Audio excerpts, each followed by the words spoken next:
I've known him for maybe 2 or 3 years, and he was a good actor and he's very funny. Well, when I first found out that Rodrigo was, he couldn't come back, our class was sad and angry because he couldn't come back. So Rodrigo went with his parents to Mexico to visit relatives, and when they came back through Houston, they were detained at the airport.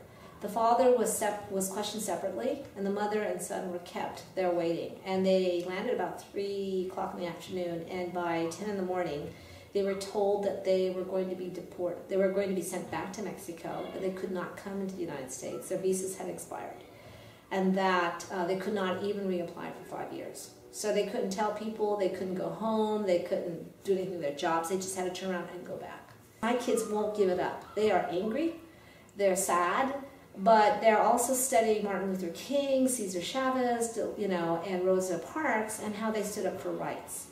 And so they wanted to do a hunger strike, they wanted to do rallies. They felt empowered that here was a kid that they have lunch with and they play with, not sort of a dead person in a history book that you study, but someone that is close to you.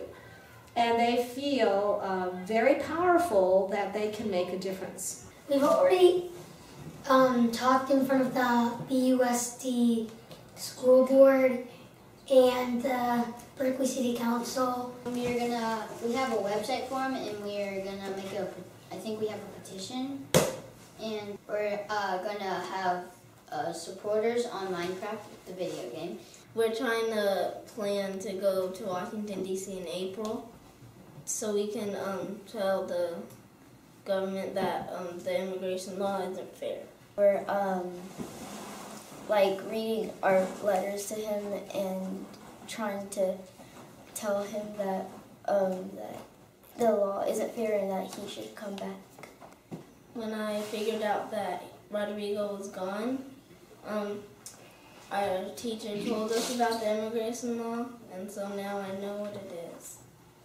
I've been learning about people who's been detained and people who have been living at certain places when they're not supposed to. If your visa expires, you have to go back to where you came from. And I didn't know that before.